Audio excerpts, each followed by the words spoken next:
Welcome to the Save Par Golf Podcast, where two average golfers talk about golf and things. I'm your host, Derek. I'm your host, Dominic. We are currently on episode 93, and we have a special guest today. We have Tyler John Morrison with Jaxon Golf. Tyler offers club repair, regripping, fittings, complete customizations, and he makes putters, including the Mark X putter. If you don't follow them on Instagram, make sure to hit the follow button. Their Instagram handle is at Jaxon Golfing. Tyler, thank you so much for taking the time and joining us. Thank you for having me. I'm glad to be here. Yeah, this one's a long time coming. It is, yes. It was, wasn't it?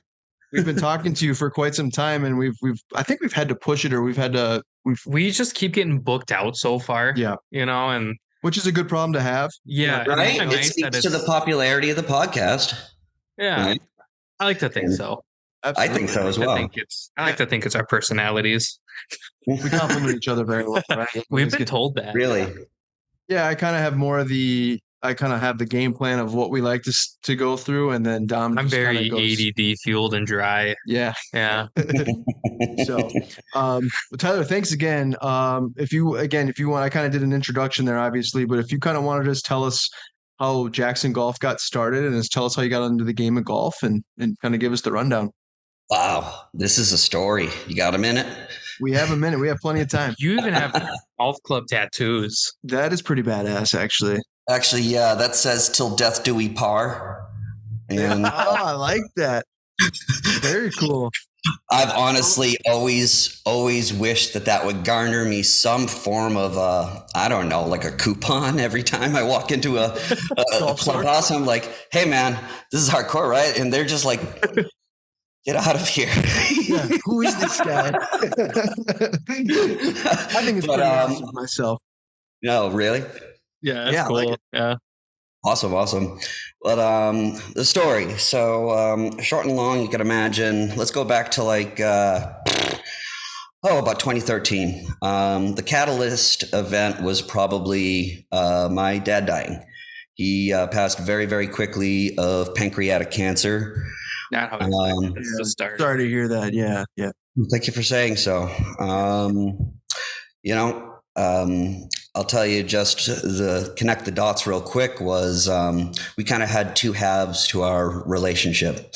There was the sort of young teenage or the younger adolescent pre-divorce, and then there was some 7 years later when my son was being born. Mm-hmm. And funny enough, we sort of rekindled our relationship on the golf course. Very cool.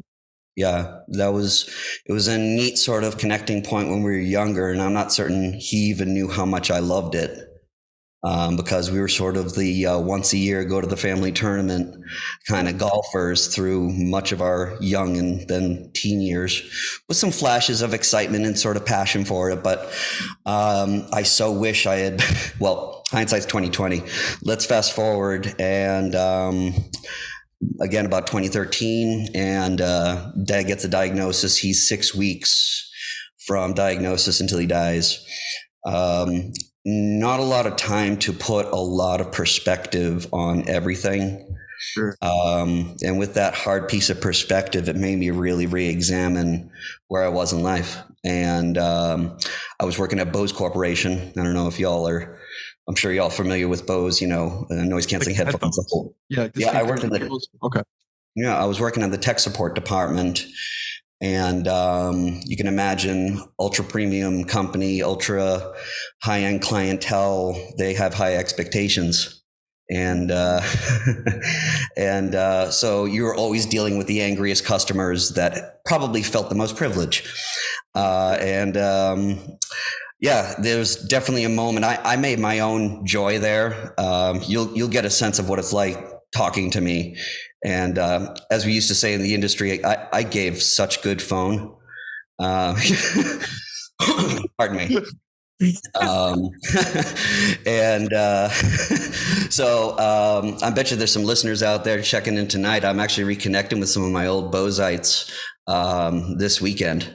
Oh, there we go. So they're called Boseites. That's what we call them. Oh, no, that's what we called ourselves. Boseites, bozos. Bozos. It was cool back then, but I don't know, actually. That's a good question. We've never even thought about Didn't mean to interrupt. Yeah. Sorry. No, you're fine. No, again, attention deficit. Hello. Hi, Dominic. Yeah. We just gravitate to each other. It's terrible because we don't help one another. It's not quantitative at all, is it? No, we're big groups of ADD. It's like Right. super fun, but then you're just like, we're not productive. Yeah, you start Right. off with one thing and then you end up branching off into about 20 different things and then realizing that you didn't even finish 7 conversations, Beauty of a podcast. which is nice. That's kind of That is the beauty of a podcast, isn't it? It is, Yeah, really. yeah. A bunch of attention deficit people get together and it's like a confetti gun. It's like, woohoo! A lot of heat, a lot of action, a lot of activity, and then just a bunch of confetti on the ground is left and nobody left to clean up. Yes. It's kind of like a firework. It's a lot of buildup, big explosion, and then it's done. Yeah. Well, just in that story, I just reflected on that bit of like, gosh, I'm kind of tired of this, and I had just met actually a very fanciful girl by the name of Carolyn. That's an awesome story. Wow, we might not get into that one, but We can save it for part 2 of the podcast, right?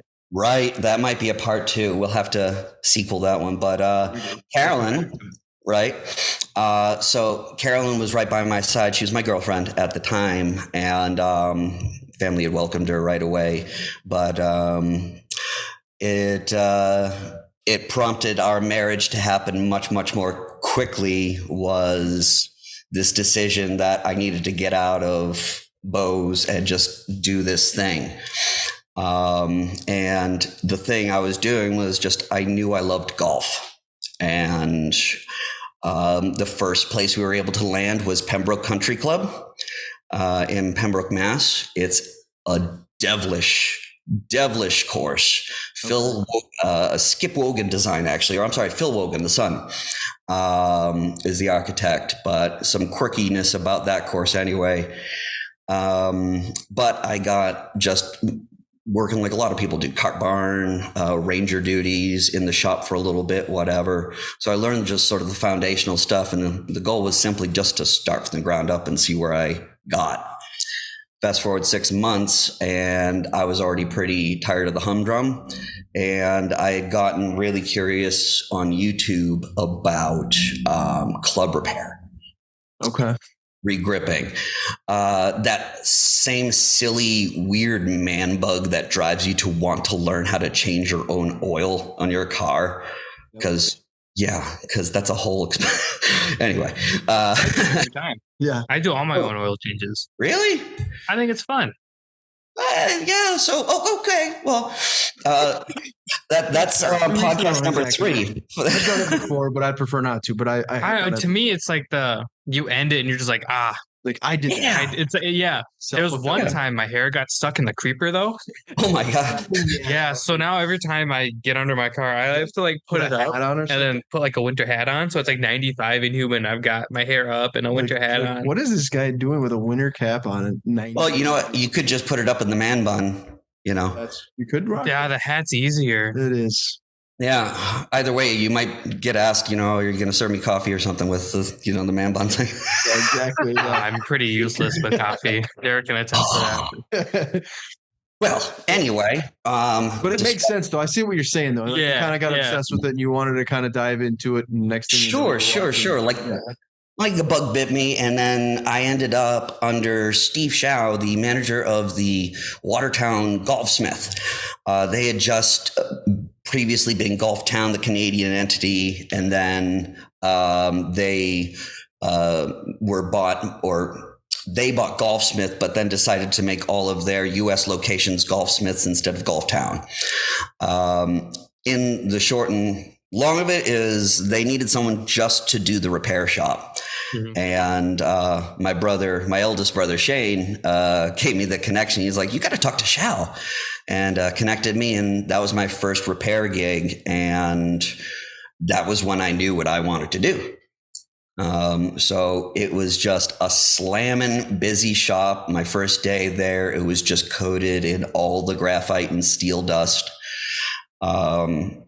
And they were like, so here's the shop. And I just said, I need a broom. You need to clean this place up.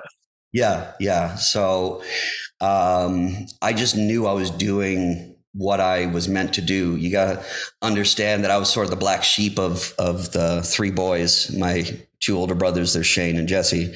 Both of them did a fine job of shadowing the old man and whatever he was doing. He was a master carpenter, really, really skilled carpenter.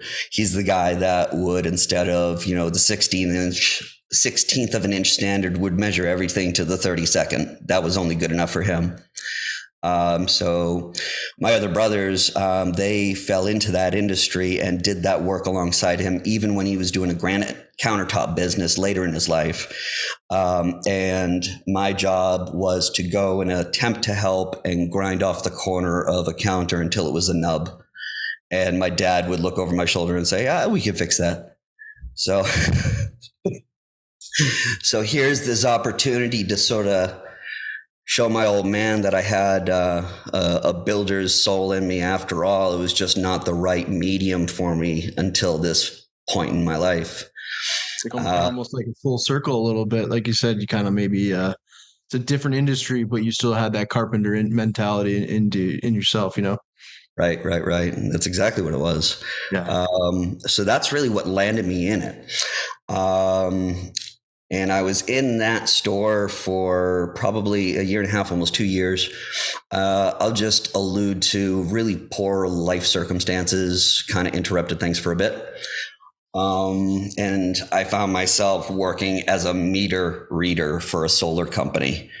It's just as exciting as it sounds. How long were you there? How long were you doing that for? That was like a year and a half, 2 years. So probably fast forward to about 2016-ish. Okay. So you were just doing it, but you didn't really probably enjoy it, kind of. No. It was filling in the void, and I had gotten away from golf. I'll be very honest. I was dealing with mental health issues, really tough. And funny enough, the humdrum of a dumb job maybe was what I was trying to go to for normalization. Didn't work. And the bug was still there. And this is what kind of was born out of a frankly psychotic, need to just express this idea. Sure. I began by looking at counterweights that would typically be installed into the butt end of a club to, change the balance point and the weight and the feel, also known as a butt plug. But whoa. I didn't hold on. I'm sorry. I didn't realize that clubs had weights up top. They typically don't. That's where the custom club fitter comes in. If you've I thought my mind was just like blown here. I was like, You're telling me that there's a weight at the top of my club? Yeah, okay. I was like, again, it's been a long day. Let's actually. I was saying for the listeners that aren't watching. No, you're good. You were showing we can talk about that. But it was a putter that's the Mark X putter. Yes. I just want to make some people watch it and some people listen to it. So I just want to make sure that we're talking. So we'll pretend it's like third grade story. I don't know. Be a bit more descriptive verbally. No, you're doing a great job. Like I said, that's fantastic. And sorry, continue. I didn't mean to interrupt you. No, you're fine. So imagine that, just the idea was I knew what had worked. I knew what I had used in the past. And I just knew I couldn't get exactly what I wanted, in a putter. And there was something about that category that attracted me mostly because it just seemed to make sense.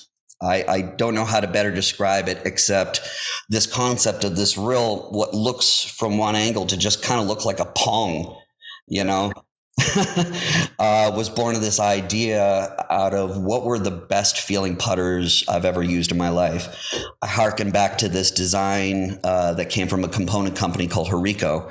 Maybe y'all remember Dynacraft being mentioned once or twice in your lifetime. So they had this sort of, I would say 2012, 2013 design called the Hindsight that featured the convex face. Okay. And all I knew was even though that thing was made of a harder grade stainless steel called 431, that there was so much more potential to use even just a better stainless like a 303 or a 304 steel. So that was just, again, one of the features I was like, this could be better. So it kind of centered around that. And I was looking at these round weights that are essentially cylindrical. You can imagine that they're about the diameter of anything from just between a dime and a nickel, or between a penny and a nickel, excuse me.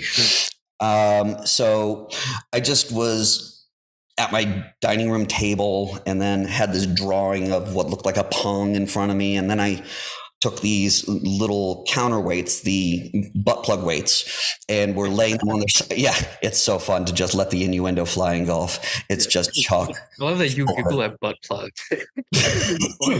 Like, come on. Well, no one really says that. So it's like, when somebody says that, you gotta laugh. Well, exactly. Right. Especially when you like try and deadpan it to somebody that walks in and it's like, oh, the swing weight feel. Maybe what could help you would be some butt plugs. I've never seen. And then you deadpan. Fantastic. Oh, I can't be serious for too long. Yeah, no, I think it's great. So just a quick question. Did you have when you were working at Golfsmith, like you said, did you have any visions of doing what you're doing now? Like, did you were you drawing designs like, this club could be a little bit different, or this putter's, did you ever have that beforehand? Yeah. Pretty early, it went from, there's a guy I watched on YouTube that was the most watched, recommended for changing your own grips. Got me into the shop, but once I was in the shop, they start doing all your, rah-rah training on brands. And that stuff's fascinating because it's just as exciting as all the cool commercials you watch, but they're directing it to you, the retailer, and getting you excited about this stuff. So then you start learning names. You learn about somebody named, Karsten Solheim. And you get curious about other manufacturers. And there's something so different viscerally about when you've taken a club completely apart to all its basest components, and all you've got in your hand is this useless piece of metal that we spend quite a lot toward making, shaping, and working, and then this hollow piece of steel or graphite. And it's just, it's kind of like the beauty of a sand sculpture to me now. And it makes you look at everything differently when you're just, if you'll pardon me a second. He straight up just left. I love that. I love these. Totally just left. I know. So, if you were to just pick up an individual club head, you're not able to escape the knowledge it imparts on you. You hold it like this with the face down and you feel exactly where the CG is. You compare this guy, a player's cavity with millwork in the back, to a true blade design. You feel, oh my gosh, nobody's going to find this sweet spot ever because I can't even balance it. It teaches you so much just getting into the guts of the clubs, and it was infectious to me. I couldn't learn enough.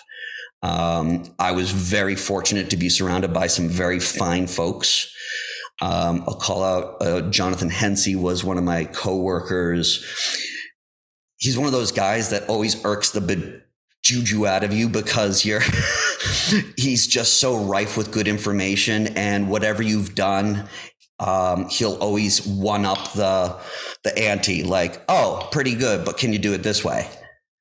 And he always challenged me to keep getting better and better. And anytime I found myself feeling slick about the work I was doing in the repair shop, he'd knock me down a notch.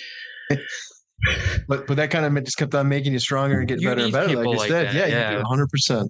And he was more encyclopedic about those names I was alluding to, and was able to very learnedly explain things like a fantastic shaft manufacturer by the name of Robin Arthur.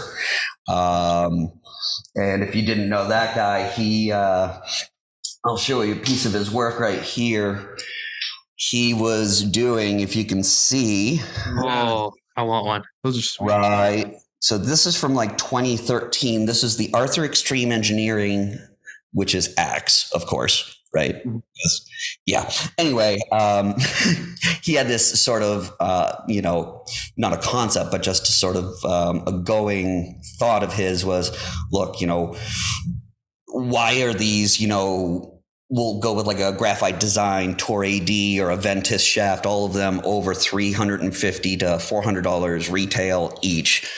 He kind of is like, how, and he also said that, why is there such a big difference between a graphite iron shaft that might be priced at $50 or, $30 or something versus same stuff, same material, but just because it's in the driver category, it has to now be $300-$400. So he had a line that was all just sort of middle line price. Nothing was over $100 a shaft, but it was primo stuff. And why do you think that is? I've never thought about it like that. Because and I didn't want to jump the gun, so to speak, as far as like some of the brands that you've listed on your website of because there's a couple of questions I wanted to ask you about that. But for example, your SMT irons. Yeah. Yes, you did a little kind of like what's in your bag not too long ago, and that's right. Irons look fantastic. They look good, and the price is very affordable. I think they're like anywhere from $400 to like 500 and some bucks, depending on how many wedges or how many irons you want to choose. But why do you think that is? Like, because I feel like there are some companies that go straight direct to the consumer, and then there's some that go straight direct to the big companies like Golf Galaxy, Golfsmith, and things like that, where they're I don't want to say they're the same product, but they're very similar in comparison to quality. I mean, why is that? Because you're kind of like, again, you're talking about these shafts that are good quality, that are very much affordable for your average golfer, or even a golfer that's, what I mean, that can afford it. So I'm just kind of curious on how that works and why that is. It's killing me that you Google that butt plug, but not shaft. I'm sorry. We just have to do the shaft, like close talk. I just like to laugh, but I just think it's even more funny because it's definitely the first that I've heard of that in multiple times in a podcast. Right? We might have to get a counter up there on the screen somehow. I was going to say, we're going to have to counter it. I don't know how to do that. We'll have to figure it out. How many times Derek laughs and how many times butt plug gets brought up? Okay, butt plug. So, butt plug, the industry dictates a lot. And what's interesting, I should say that Arthur Extreme Engineering is defunct. They are under. I believe he did start another company that it's so small that I hadn't even heard of it until very, very recently. So I might start being able to source shafts from them, whoever they are.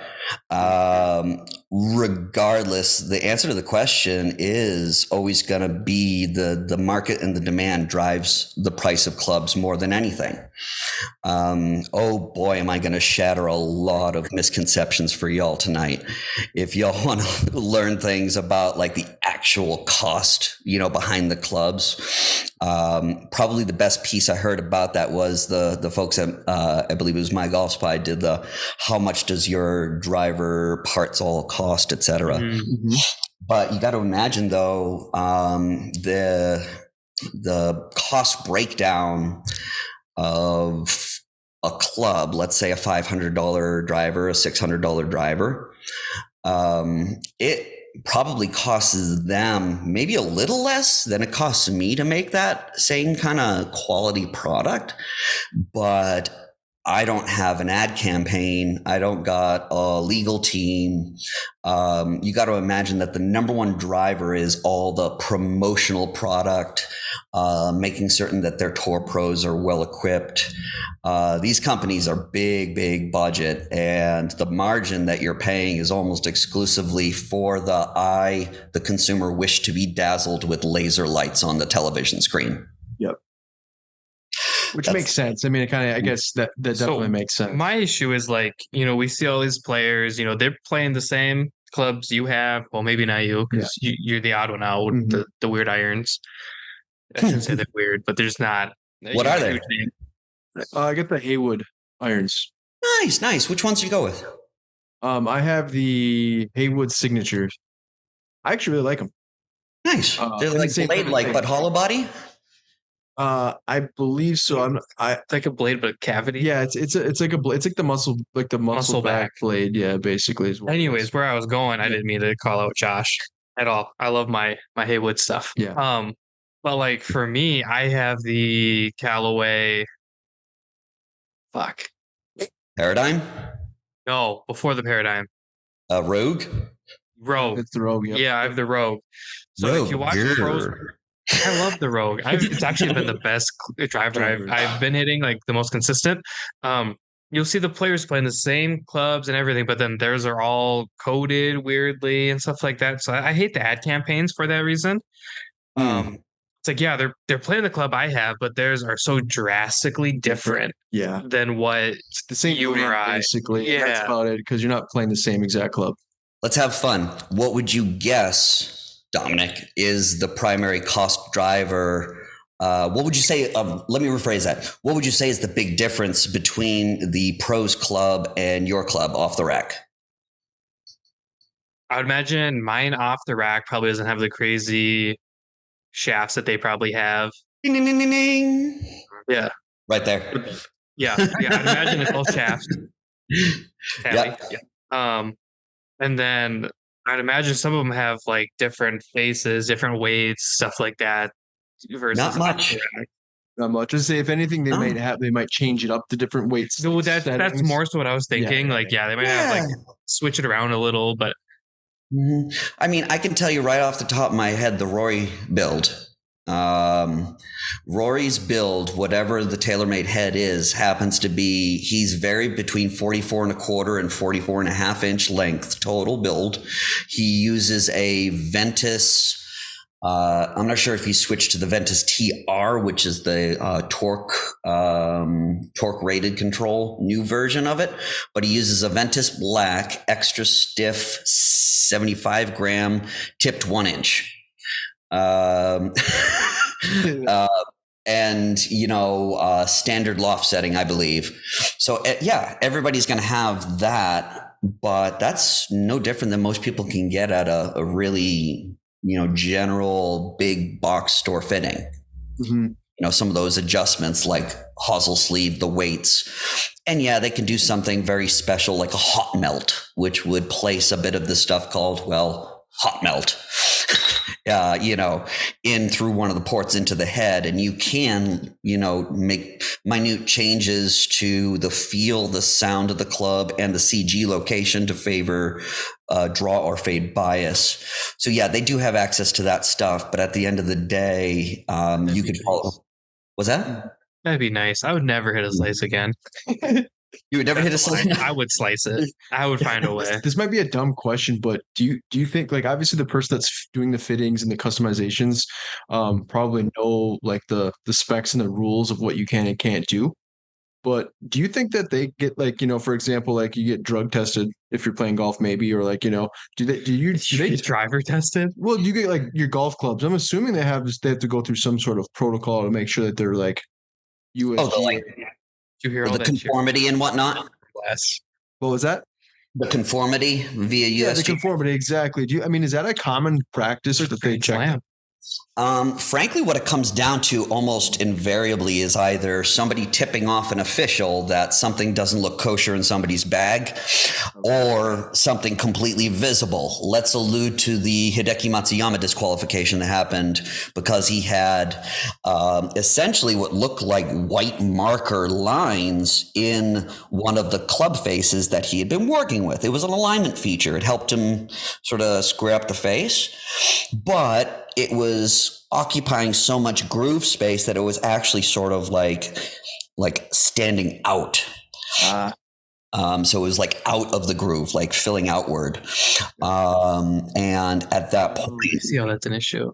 You see how that can kind of create a difference of spin characteristics? Yep, exactly. It's kind of like in baseball when they're like, hey, his bat's corked. Yeah, a little too much pine tar going on. Yeah, yeah. Who ended up calling him out on that? Was it like a player that he was paired up with or a caddy? I bet it was Rory, that snitch. You know what? It actually is going to be more likely to be some on-staff officials. It might be somebody that's just like, you might want to let him know beforehand before he games with that's not bueno. Sure. Or, it could be from the film crew noticing something and then just passing word along, like, what's this about? And they might have just been genuinely curious to know what's this pro doing. And somebody is like, not only is that not a good idea, that's not very kosher by USGA rules. And there we have it. Later. Yeah. I guess it's happened where somebody, like viewers from TV, right? They're like, they call in, but hey, what the heck is this going on? And then all of a sudden, like you said, the same thing. Everyone wants to know what's going on. And turns out he's playing a little. Didn't that recently happen where a fan called in and they've changed? done it before, yeah. So they've like a player like ruled a par or a bogey, and it was actually like a double bogey or whatever it was, So that makes sense. Right, right. Did it involve Patrick Reed? I don't remember. This was like recently where like somebody called in. They're like, hey, he stumbled that hole or whatever, and he wrote down birdie or bogey or whatever. Yeah, he's been notorious for doing some things like that. But yes.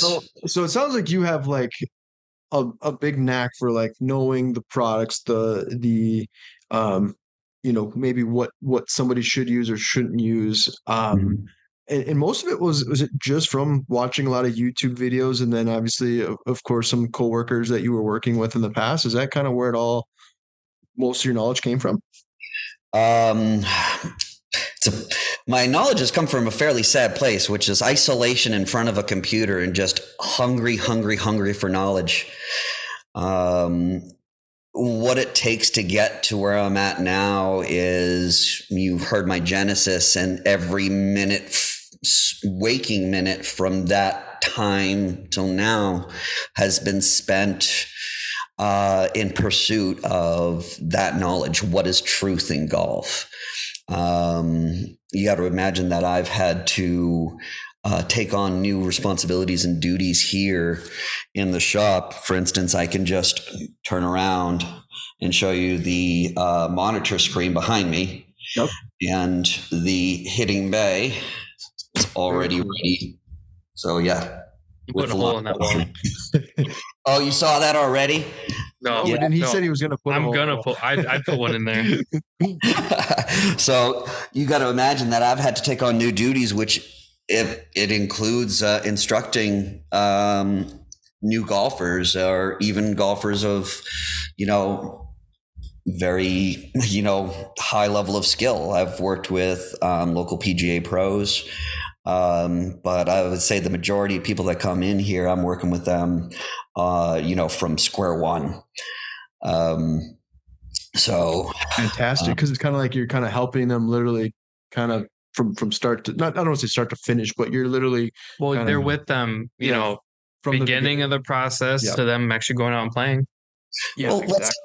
Let's look at this the way I did, which was, how am I going to get this done? People are expecting a shop to have the ability to give lessons.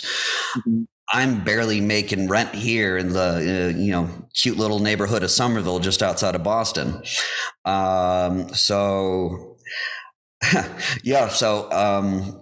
It was kind of like, my hands forced. I've got to instruct some of these people that are coming into me looking for assistance. I've got the simulator and everything. Okay. So it began like, how's little old me, that is not a certified PGA professional. I haven't taken the test or anything like that, going to help these people. And the answer was, you're going to absolutely become an encyclopedia. And flesh out what is truth, what can you hang your hat on.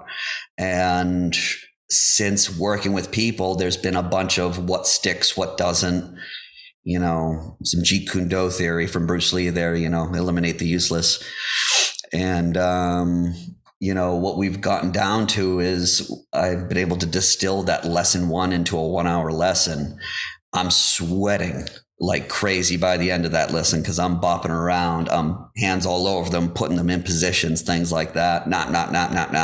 I'm a grumpy instructor when it comes to, did you do it right? Like, nope.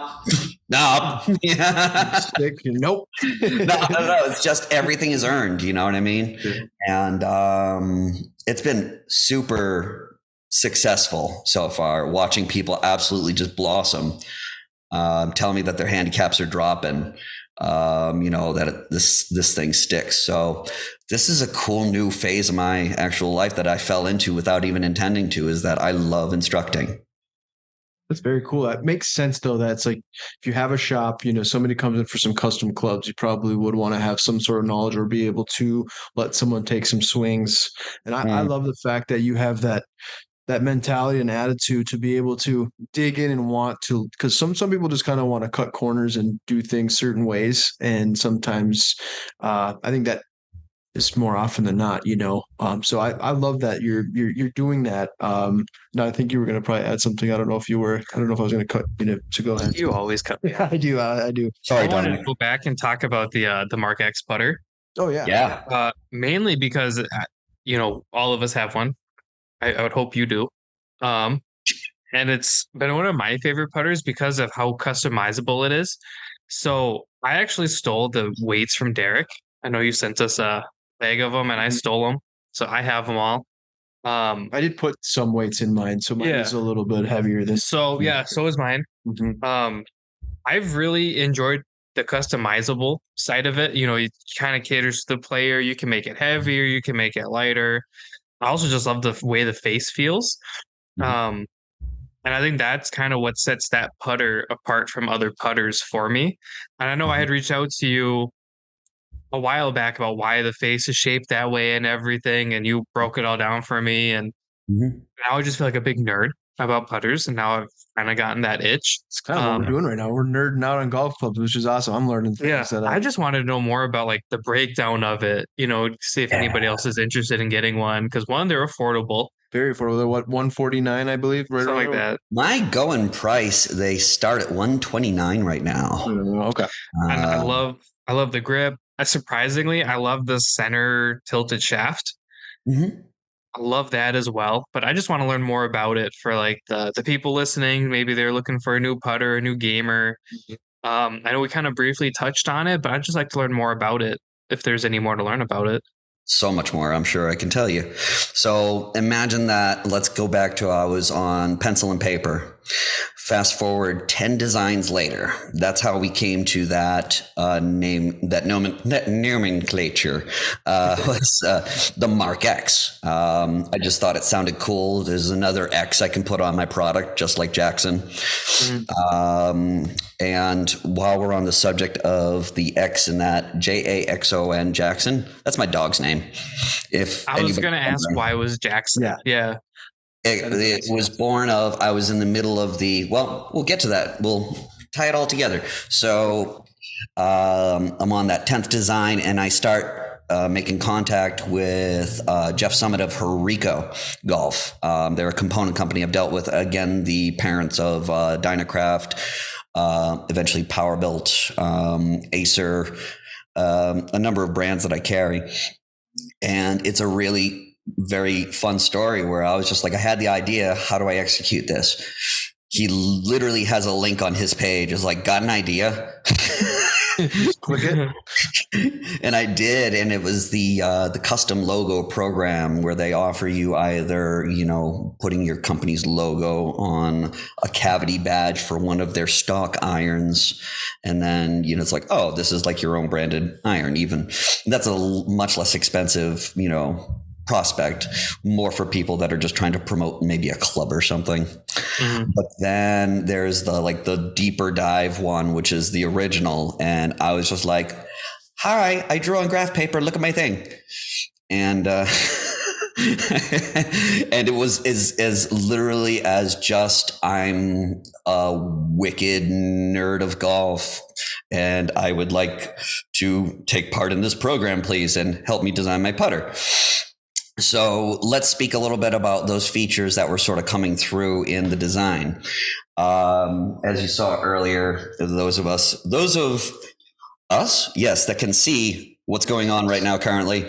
The convex face, as I alluded to, was just one of those things where I used a product that had it and I saw the result, which was it starts rolling right away.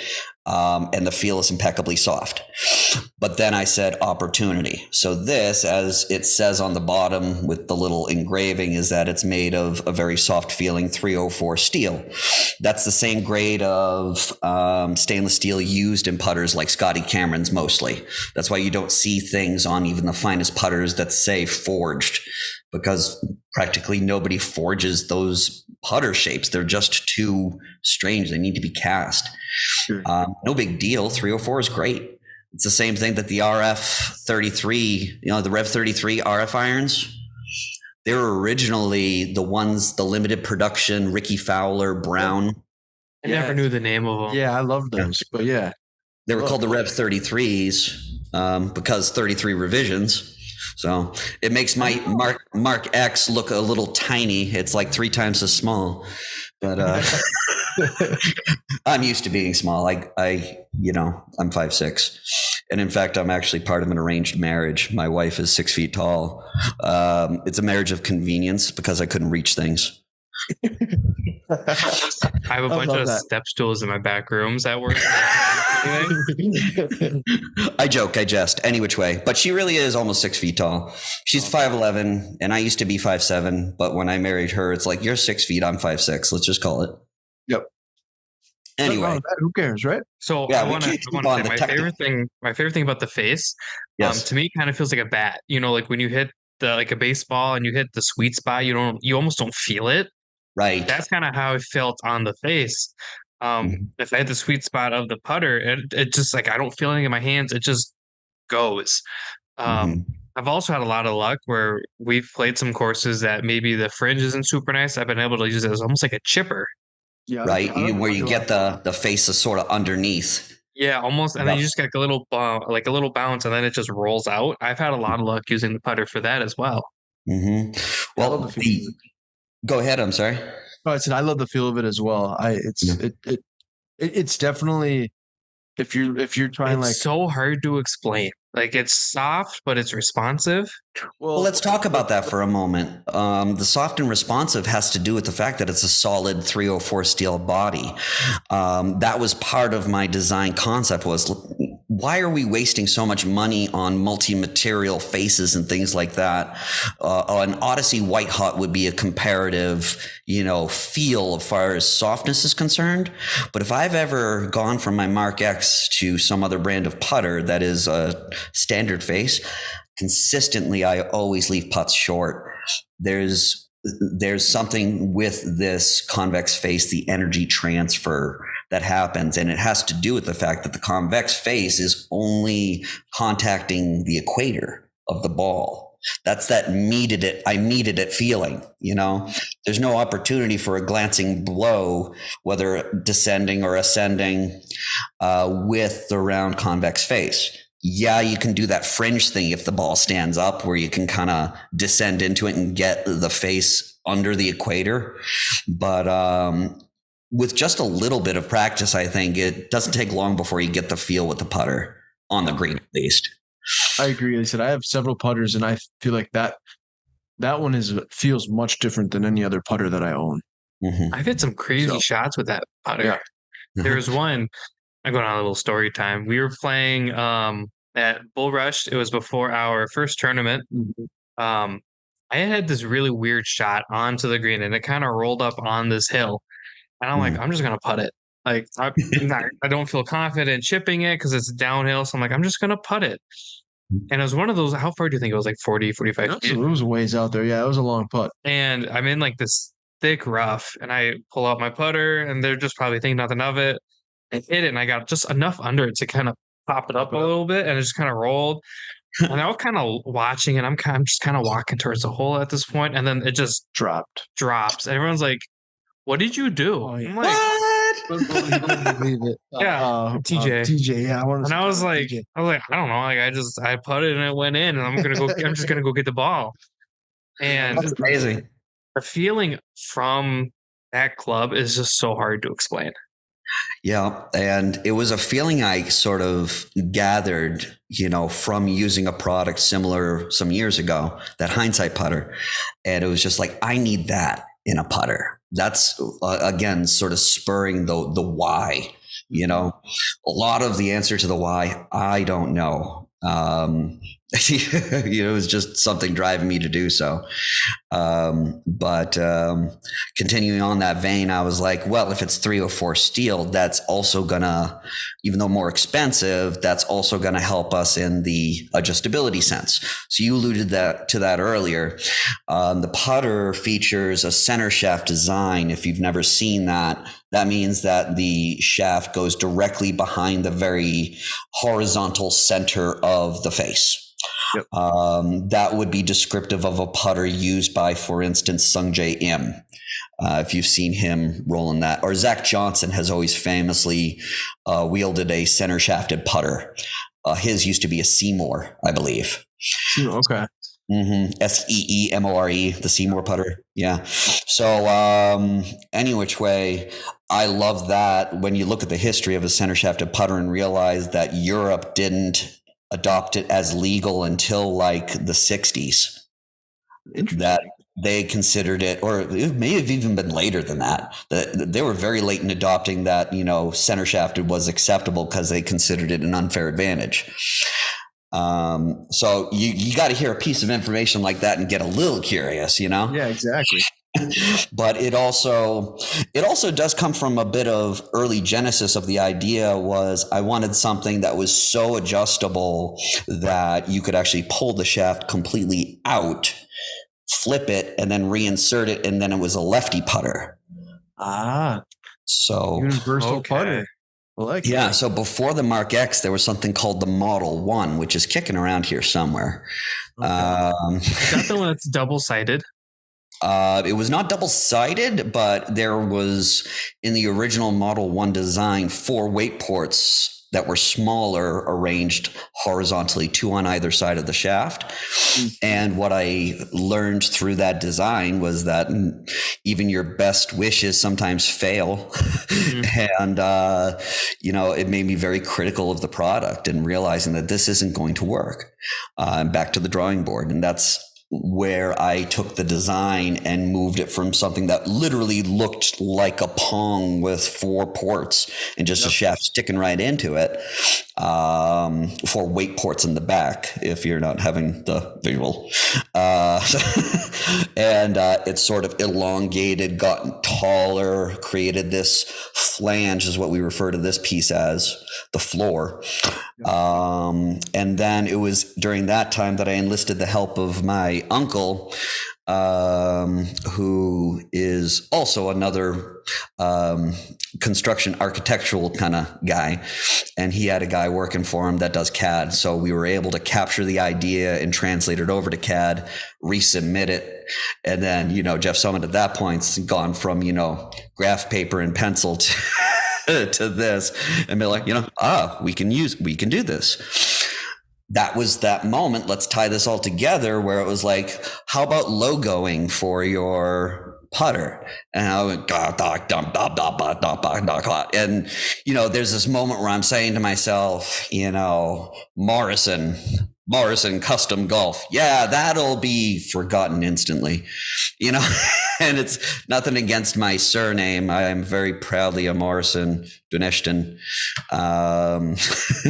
But also I just saw too many M names. Like all you needed was somebody out there on the golf course saying, yeah, it's a cool putter. What's it by? You mean McGregor? Sure. That's true. Yeah, you got to kind of have something that stands out a little bit, right? Yeah, and then my pitbull mix Jackson coming to the room when I'm thinking hard and nudges up against me and big pity face. And I'm like, Jaxon. There are no real big J names in the industry. It's 5 letters, pretty easy to remember, and has an X in the middle. Done. I love it. And then the rune logo that you can see behind me, if the viewers out there get curious, you can check it out on my site. It's referred to as the rune logo because it's based upon an old Norse alphabet, the Futhark. So if y'all remember, the Bluetooth symbol is actually similarly built. It's it's a construct of 2 runes, Berkana and Gebo. Oh, I'm sorry, H. Hagalaz. There we go. I studied this sort of thing a while ago. And any which way, so that was for HB Herald Bluetooth. That's what they named the whole technology for. So I said to myself, you're just dropping all sorts of knowledge tonight. Right. So I said to myself, being schooled and learned in rune lore, I said, let's make a bind rune that fashioned my name. So looking at it, there's this sort of upward arrow that is representative of the letter T. So it's their phonetic T in the old, Viking alphabet, but it was also representative of the god Tyr. So T, Yera, which is these sort of greater than, less than things in the middle of it. Yep. That's the J. And then that big old thing in the middle that kind of looks like an M, that's the M. Okay. So, I was going to ask you what the logo itself kind of represented, because I did read on the where you got the name from with the dog. Mm-hmm. I'm glad you mentioned that, because I was going to ask that. So no, I think it's great. I like it a lot. Thank you. From start to finish, how long did it take you to fully get everything where you're like, okay, this is it now? I want to actually put this in production. I want to sell this. From paper to finish. How long did it take? Nuts story. Let's just summarize and say 2 years. 2 years? Mm-hmm. Okay. Yeah, it was at an Easter Sunday gathering of some kind, and I think I was jotting down these little putter ideas and getting kind of, this could be a thing. Yep. Fast forward to the 2 years later, and it was literally the outset of the pandemic, 2020. And it was this nut up or shut up moment where, the foundry and everybody's looking to me for the final approval. It's like, you've done your prototyping. You say it looks good. We made, a little adjustment here and there, blah, blah, blah. Looks good. Okay. Pandemic happens. And it's like, well, dang. Yeah, exactly. And I don't know how everybody else out there psychologically freaked out, but the way I psychologically freaked out was money might mean nothing soon. There's no gold in Fort Knox. Gosh. And so I just said, well, let's invest in as much, American stuff as we can, buy stuff. And I looked at what remained of a 401k and I liquidated it. And, you take a tax cut and you get a lump sum, and that's what I use to fund it. I'll be very honest with you. I wasn't certain that it was going to be successful, but just something felt key about that moment, that this is the time for a lot of us to make big choices. And I made one. That's awesome. A lot of people wouldn't do that. You know what I mean? Like you said, as an entrepreneur. Literally nut up or shut up. Yeah. I love that phrase, actually, the way you said it. Couldn't have said it better. In my mind, I was like, he nutted. And then I was like, I shouldn't. I only nutted because we were talking about butt plugs. Yeah, I was going to say, this is, we're all over the place with this. So my dad watches these on YouTube sometimes. Yeah, I can't wait to hear him just laugh while he's at work. Yeah. He'll work. He's going to get a laugh. He's going to learn a lot. Yeah. He's going to learn a very cool story. So I think it's fantastic. And I hope, like I said, any way we can help you out on our end, we'd love to continue to help you out. Can you give us a quick? I know you had mentioned before we hopped on that you'd give us a little rundown of the shop. I know I had mentioned. I don't know if I mentioned it when we were recording, but you did. You've been posting a couple videos. There was some construction, some jackhammering going on, and ripped open a hole. And another one of those things that you're probably like, I started a company. And now I'm learning to do these things. And now all of a sudden I have to learn how to figure out how to deal with water damage. You know what I mean? There's just probably one thing after another owning a company. But can you just kind of share your thoughts on what it's been like, having your own shop, and then also maybe just give us a quick little tour? Sure. Absolutely. I'm going to summarize and say something that's going to help your game. Actually, it's going to help you in your life. I love it. All right. And that is 51% positive. If you're out on the golf course, something happens badly, you just got to look to that next shot with eagerness to show that you can get yourself out of trouble. when things go well on the golf course. Look at that eagle. Huh? Woo. Keep it low key. That's essentially what has been a guiding force for me. It's just this idea that you cannot get too high because there are threats lurking in every corner. And unfortunately, those threats have been quite real. You don't plan on the city who's paving the area to dig up the foundation on two sides of your business and just leave dirt and a complete just open wellspring to the floor of my basement. Nobody comes to knock on your door and say, we screwed this up.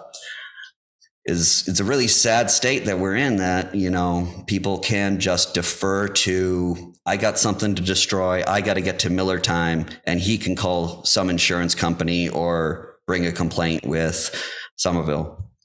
So the fact that I'm standing here in front of you, you know, not absolutely 100% batty, I think is a testament to that's what's gotten me along this far, is just realizing that it is always a struggle.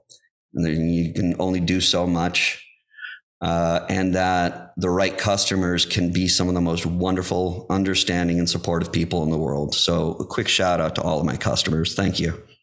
That's awesome. Well said, man.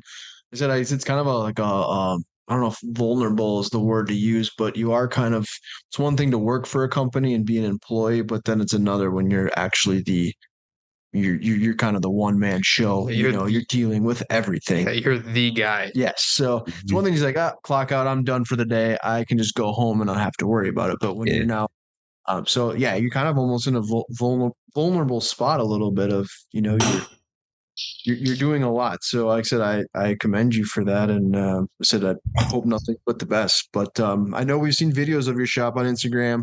It's not a huge spot, but it looks like a really cool spot. So I'm lifting you up in front of the front door. God, I'm tall. And now we're 6 foot. So as you can see, we got this hitting bay behind me. Yep. All right. I want to give a quick shout out to the reason that the mat is down here. One of my top clients is Cam Hill. He competes in National Long Drive. He's actually going to the big one coming up, and awesome. I should actually probably not enough time to accurately quote, but any which way, he comes in here and practices for some speed training, and to see some of those numbers pop up on the screen is insane. Today's session, he was like, feeling kind of tired. I think I only hit about 205 ball speed, So big shout out to Cam Hill. He's one of the best controllers of ball flight out there amongst amateurs. He gets through brackets by controlling ball flight, So I have a lot of respect for the way he operates, and his work ethic is, awesome. So give on Instagram at Long Drive and Chill a follow. Cam Hill will impress you. Long Drive. All right. I'll definitely check it out. All right. So any which way, it's a very basic SkyTrack unit is all I'm running right now. It's about all I can frankly afford right now. But it's plenty enough data to do the fittings that I need to do here.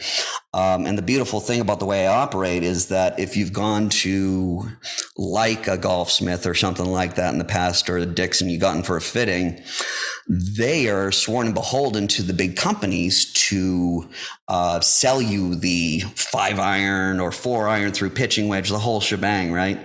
So I've had people that just consult me and they're like, I need help. I take my chair and I sit down and I invite them in and I say, talk to me.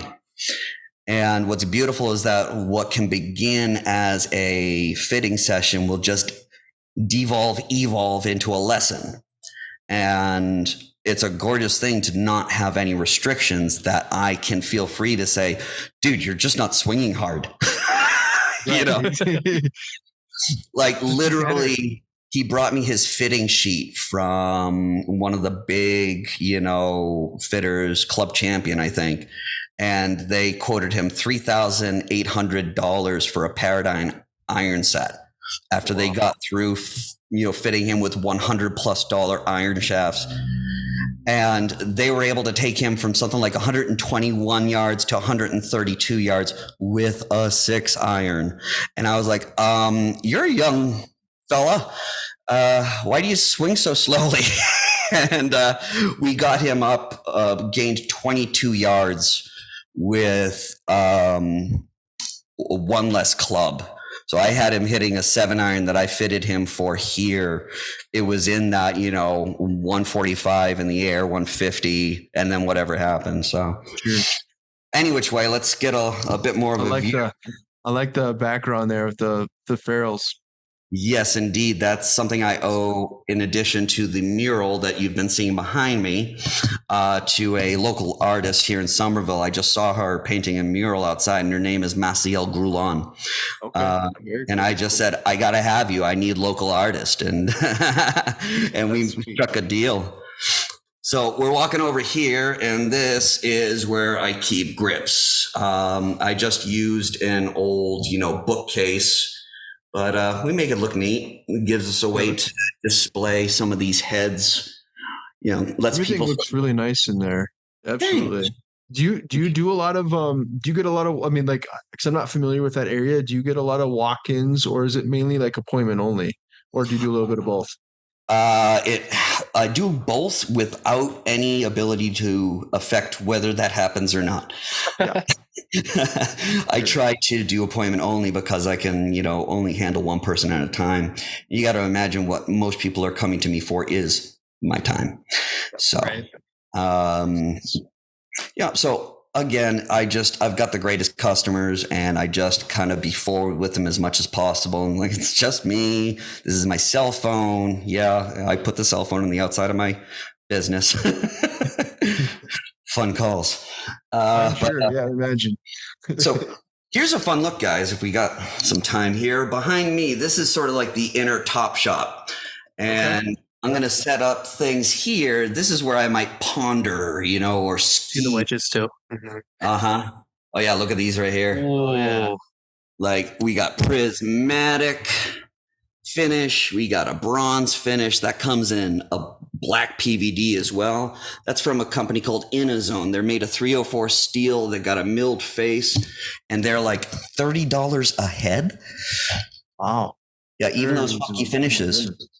And you'll notice that they face the other direction too. They come in lefty. Yeah, I was gonna say that's not too common. We know a lefty. Right. We do. What is that called again? That material, not the copper, the other one. What do they call it? With the blue prismatic finish. Prismatic finish. You could also hook them and they'll turn. Yeah. So behind me, this is where I do my gripping. That's probably the big meat of the business. So you can see behind me, that's how I arrange everything. I'm not OCD. But there's a rule in the shop is that you stack everything, you line everything every time, because you don't change the experiment, Yep. And it's when you don't ascribe to the method, you challenge it and you check it. Is my methodology okay? Why this extra step? Every time I challenge the methodology, I get bit in the butt. Yeah. So no, you have a nice setup for sure. Thank you. Well, this is where things get super crazy. I'll give you the quick this way. Well, you're gonna have to travel backwards because I can't walk downstairs backwards. That's okay. This is where the water came in here, right? Exactly. You can see I got still some water right now that came in this morning. It's brutal. Yeah, it is brutal. I'm building sandbags that I'm filling in the hole that they left up there. Not to get too much positive. Yeah, exactly. 51%, right? But was it like a city thing that they did? Like they were doing some Yeah, subcontractor. So the Spider-Man meme. Everyone's pointing it at everybody. yeah, everyone's doing this thing. Like 100% what's going on. Blame. Yeah. So this is where I'm going to keep more of my specialized equipment. That's the shaft prep station. That's where I'll do the ferrule turning. The linen belts. It's soft. It's meant for those ferrule pieces, the top of the neck. If you're not familiar with what a ferrule is, that's that plastic decorative piece at the top of your iron or your wedge. No, this might be another dumb question, but because we, with the Haywood irons that I picked, you can pick the different colors, and I know I've seen on your you have awesome, really cool different ones that you build. I have a pink one. And you do. Yeah. There really isn't. I mean, obviously, besides like brand itself, that really doesn't have a whole lot to do with anything quality wise of the club itself, or does it? What's that? The color? Like, well, notice me. Like, there's different brands out there, but I mean, I would. What if my color adds like 4 miles per hour ball speed? Though? There you go. Right? Yeah, it Like- depends on the color. Like of that the pink, just Yeah. But what aspect is it? I'm just what's the question there? The question, I guess, is that there's different brands of ferrules, obviously, that you can order or buy. But Yeah. is there really, like, besides, I'm sure there's qualities that are a little different than the other, but that really doesn't affect the club itself, like as far as like he said, like distance or anything like that. It's more of a just more flames of a, add 10 horsepower. it's more of an You know what I mean? aesthetic look, correct? You could imagine that they do serve one functional purpose that is so it's cheap almost. So you can imagine that when there's an iron head and it comes out of production, there's a bit of metal at the very top right into the hosel. That's the hollow neck. That's not been treated. It doesn't get chrome. It didn't get a finish on it, potentially leaving an avenue for rust. So you can imagine that the ferrule was initially just the thing that kept the top from getting wet. Okay. It, of course, evolved and developed into, something incredibly decorative, as you know, like all different colors. Yep. So you may have seen this was the ferrule I chose to put on one of the prismatic wedges because, of course, I like it. Anybody that can't see, well, if you're not watching, shame on you. Watch these guys. That's be. their fault. Yes, exactly. Yes. But we're going through ferrules right now. Our guy Luke from Backblast has checkerboard ones. Oh yeah, he's got the checkerboard. Those were sweet. Yeah, I mean, we're getting into some crazy things. Like they're starting to 3D print aluminum ferrules that have sort of a, awesome metallic look. Sure. But yeah, this is where I do the majority of the construction work. That rack system is a result of the flooding, so now they're all 6 or 8 inches off the floor. Yeah, that's too bad. Do you get a lot of like before you had your shop, you were kind of doing some stuff, I think, out of your house, if I'm not mistaken, out of your base, something like that. But do you do a lot of like online orders? Or do you get a lot of, or would you say majority business is like local? Almost exclusively local. Wouldn't I love to be able to promote my online business a lot more? For sure. But I'll tell you what, I think I exhausted what little bit of technical genius I had as far as, like how do I make my own website, that sort of thing. Yep. Quick aside, huge kudos to the CEO of Jaxon Golf, who is my wife. I did fire her, but former CEO, CFO, excuse me, CFO, Chief Financial Officer of Jaxon Golf. I rehired her on contractual basis now. So, That's awesome. so much of the logoing we owe to her and many of the small projects, things like that. But essentially, when I was learning how to do things, I exhausted any bit of technical brain power on the search engine optimization for Google. That's how everyone finds me. It's Google. They Google club repair, and by luck, I was able to make certain that anytime somebody types club repair or grips, I'm one of the first to show up.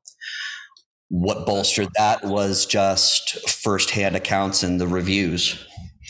So I got my first not 5-star review the other day. Because I was reading on your website, yeah, you had like 27 or 28, or it might have been more than that, 5-star reviews on the website. Right. That's right. Yeah. So, we had gotten as far as 34, I believe, straight 5-star. That's Was what's it at least a 4-star? No, 34 5-star reviews. No, I'm sorry. The one that wasn't a 5-star, was it at least a 4-star? Oh, it was a 1.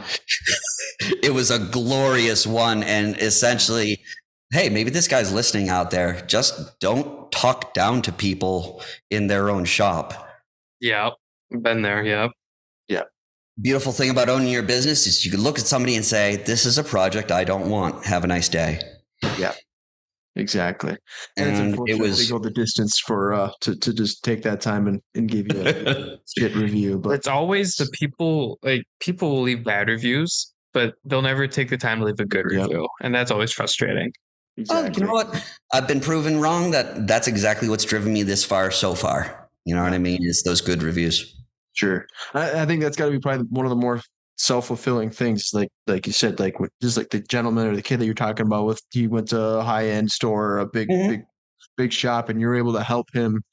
I mean, that's got to be probably one of the reasons why you're doing what you're doing, right? It's a huge self-fulfilling thing to be able to help other people get better at the game that you so love, you know? Get me up in the morning. You kidding me? Exactly. Get me up in the morning. I got across the street. You can't see because it's dark. There's East Somerville Middle School right across the street. And you better believe I'll go to bed or I'll stand by the window and say, one of these kids is the next Mariah Stackhouse. One of these kids is the next, I don't know, Justin Thomas, Tiger Woods. You know what I mean? I do want that. What? Why not? Right. Right. I've caddied for a bit in between here and there. And I got to tell you, the what drives me and again gets me up in the morning is greatness. And the thing about what drives a caddy, and you wonder what drives that guy that may even be good at golf, or maybe he's not, is I just want to be around greatness and be a part of it. And that gets me up in the morning. It's kind of like, the good outfielder that asks, what's a bigger rush, game-winning home run or a game-winning catch? And this whole mentality of, watching somebody be great feels like the game-winning catch, Well said. I love that. We're going to ask just a couple of rapid fire questions. We'll wrap it up. And I know we could probably talk for hours, but the beauty about having these podcasts is we typically have most of our guests on more than once. Not most of them, but we do have a lot of them on more than once. So we'd love to have you on again to continue to have this conversation. But I'm pooped. It's been a long day, yeah, but nothing against you. I think this is fantastic. I've learned so much, and I like I said, I think we had a guy from corporate today, and he put my ass to work. Not that I don't work hard, but I do. But I'm just like, oh my god, a little fried today. I'm fried. I haven't even eaten yet. I'm so sorry. You should do that because low blood sugar causes really bad things. We'll get that's next on the agenda. Yeah, just try and love the people around you. Eat something. I got some snacks in my bag. And you know what? At 10 p.m. here, probably time for me to go in bed in case it rains again, right? So, we'll save the rapid fire questions for the next time. So we have a list of questions, but we'll. There's one we have to ask. We do have to ask one. Go ahead, Dom. So, am I reading the one about the shanking? No, I'm just kidding. Yes. No. Just kidding. So, we're in your area. Where are we going to go to eat? If you're in my area, where are you going to go to eat? Yeah. Bocelli's, Medford. It's my favorite. Bocelli's in Medford. Sorry, the folk. Oh, they're thinking. Okay, Mocelli's. My Italian greasy spoon. Mocelli's. What is it? It's my Italian greasy spoon. You know what I mean? Yeah, absolutely. That's like they're going to nail all the stock treats. Your chicken parm, your whatever. I'm flooding with flavors right now. But yeah, the Italian greasy spoon. You just need a local joint, and they're the place. Awesome. Tyler, man, it's been fantastic having you on. I really appreciate it. I learned so much. Yeah, you were really knowledgeable, really helpful. And again, anything that we can do to help you out, like I said, I know you're kind of just a one-man shop there. So just let us know how we can promote you. I know you're more local stuff, but anyway, we can do that. We will certainly will. And then again, we'll have you on here in the near future. Having me on your podcast is not just a treat. It's the biggest help you can do for me. So Thank you so much. I really appreciate you guys. Thank you, Derek. Thank you, Dominic. Absolutely. Really, really appreciate you doing God's work on my behalf. That's awesome. Yeah, it's really nice to meet you finally too. So I'm glad we were able to do this because it was fantastic. Excellent. Cheers. Thank you so much. Thanks. Absolutely.